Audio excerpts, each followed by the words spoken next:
Les prophéties deviennent réalité, non pas à cause de la mystique, mais parce que certains comprennent trop bien comment fonctionne notre monde.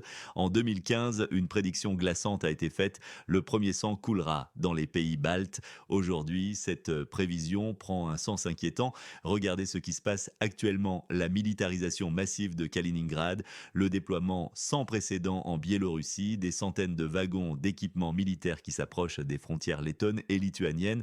Ce n'est plus une démonstration de force, c'est une préparation logistique à la guerre. Le corridor de Suwałki, 65 km qui relie les pays baltes au reste de l'Europe, un point stratégique qui, s'il était pris, couperait totalement la Lituanie, la Lettonie et l'Estonie de tout soutien occidental. Et c'est exactement là que se concentrent les forces. Les signes sont là. De nouveaux dépôts de munitions, le renforcement de la défense aérienne, le déploiement de vecteurs nucléaires dans ces petits pays membres de l'OTAN. Une population russophone importante pourrait servir de prétexte, comme nous l'avons déjà vu ailleurs. Bon, disons que si une attaque se produit, l'OTAN devra réagir en heures, pas en jours. Mais le véritable test ne sera pas militaire, il sera politique.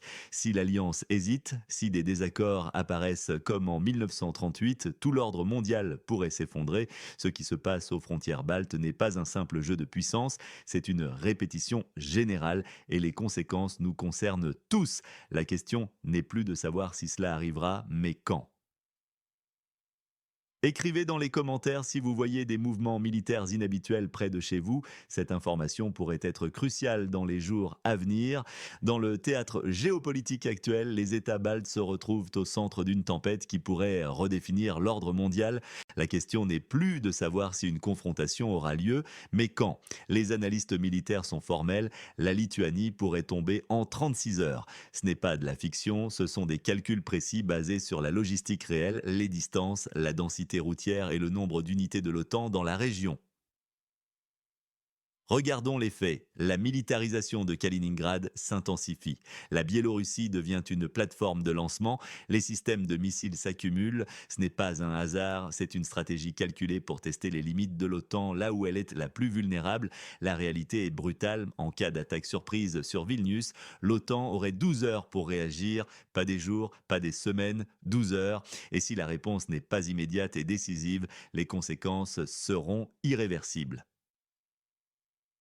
Les exercices militaires Zapad et Allied Resolve n'étaient pas de simples démonstrations, ils répétaient un scénario précis, une opération éclair, agressive, sans déclaration de guerre formelle. L'objectif, créer une situation irréversible avant que l'Occident ne puisse organiser une réponse cohérente. Les implications vont bien au-delà des Baltiques. Si l'OTAN hésite, si elle ne défend pas ses membres les plus vulnérables, toute l'architecture de sécurité mondiale s'effondrera.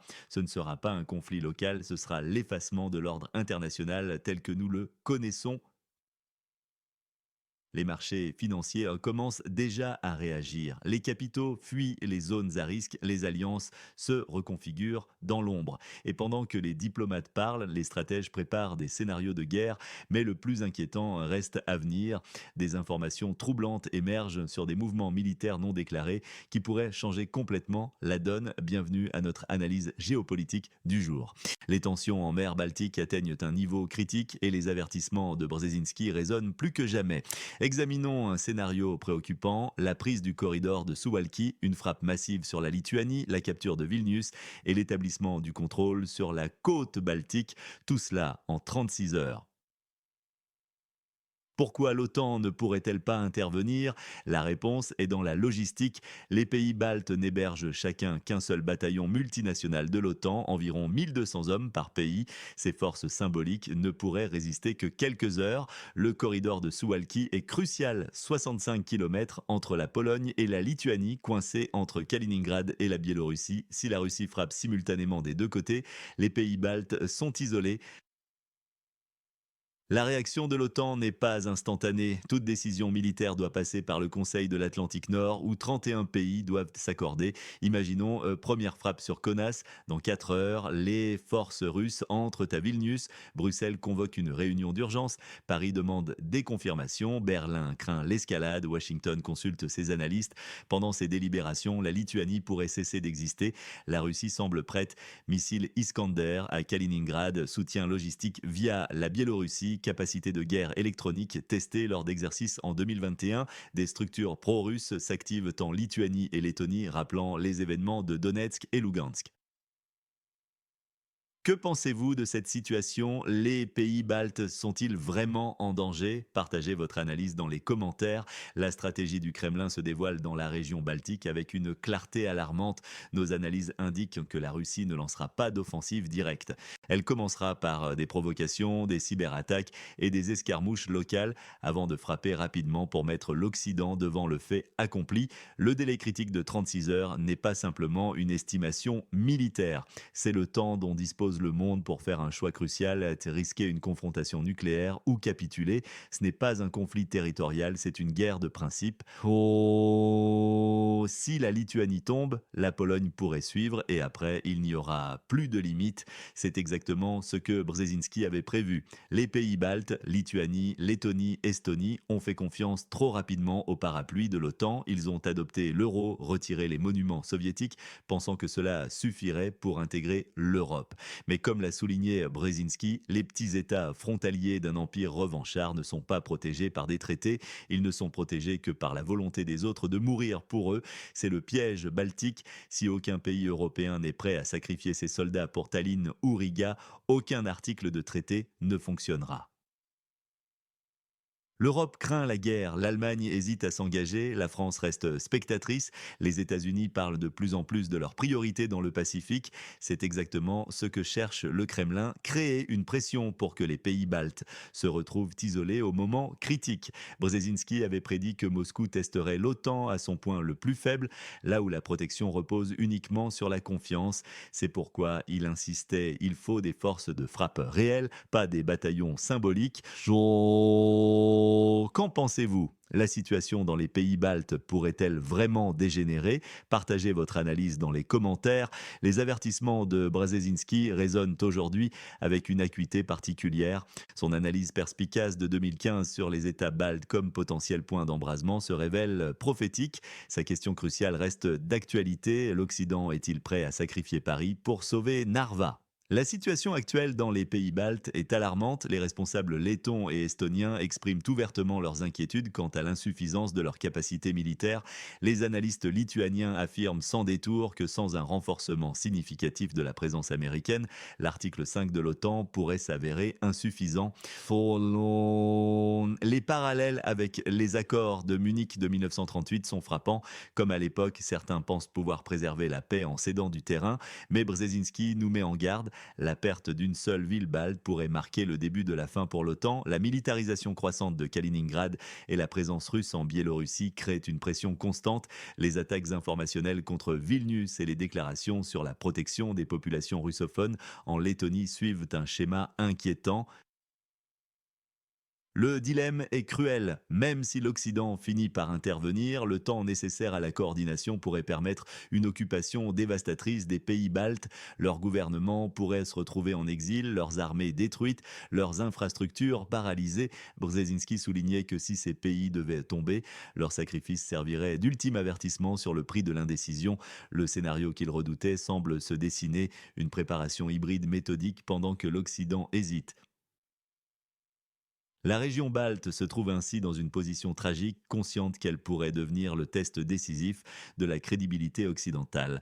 Si les Alliés hésitent en cas d'attaque, ce signal sera perçu par la Chine, l'Iran, la Corée du Nord, marquant potentiellement l'effondrement du système international d'après-guerre.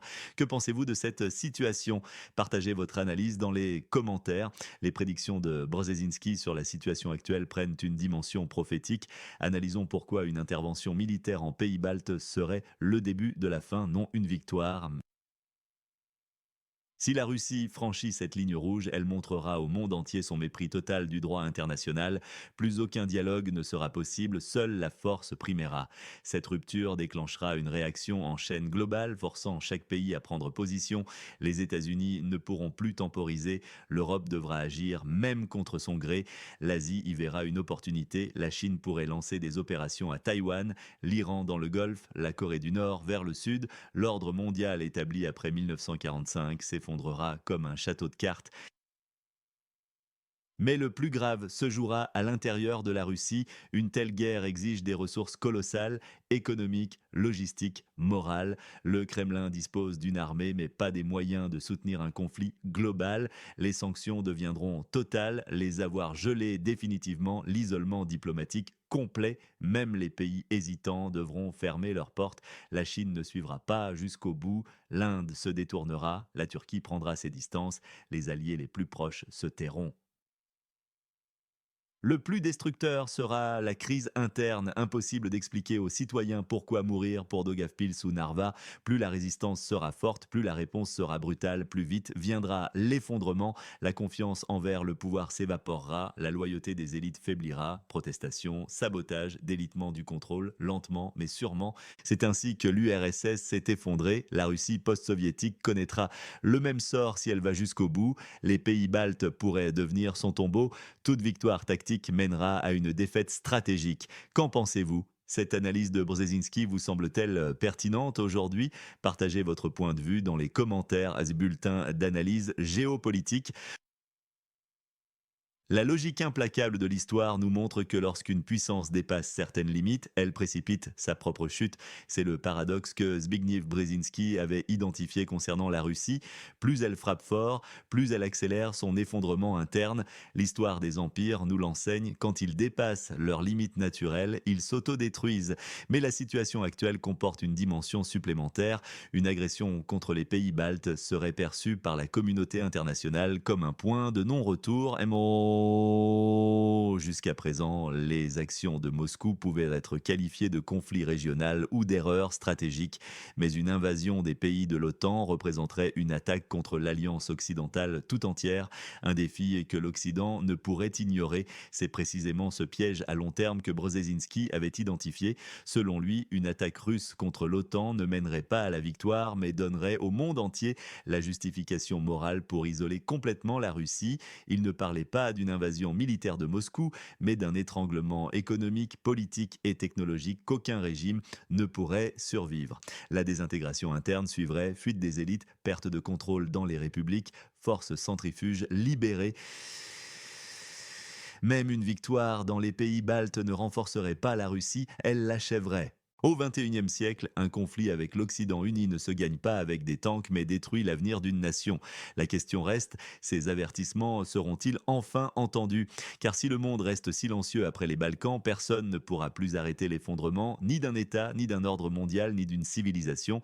Le processus est déjà en marche, phase par phase, exactement comme Brzezinski l'avait prédit. La Russie suit la trajectoire qu'il avait décrite, l'Occident hésite comme il l'avait anticipé. Qu'en pensez-vous? La situation peut-elle encore être sauvée? Partagez votre analyse dans les commentaires. Dans l'évolution des civilisations, chaque effondrement d'un modèle donne naissance à un autre.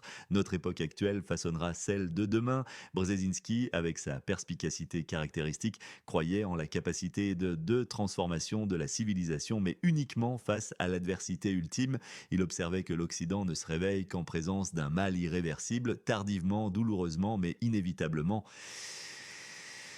Les pays baltes représentent aujourd'hui un test crucial. Ce n'est plus une question militaire ou diplomatique, mais un défi moral pour l'humanité entière. L'enjeu dépasse les considérations tactiques. Il s'agit de la volonté collective, de la conscience des nations et de la détermination européenne à préserver son intégrité. Si la Lituanie était menacée demain, qui s'opposerait? Si un drapeau étranger flottait sur Riga, qui le contesterait? Si des petits hommes verts apparaissaient à Narva, qui donnerait l'ordre d'agir?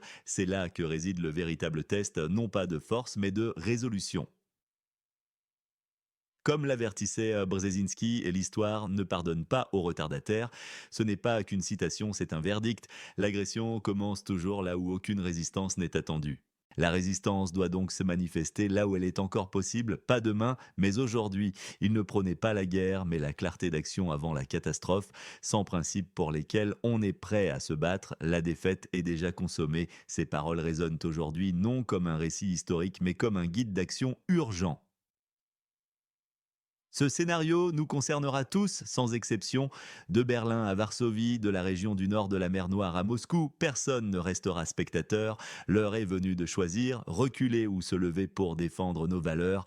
Qu'en pensez-vous? Partagez votre point de vue. Peut-être trouverons-nous ensemble la réponse.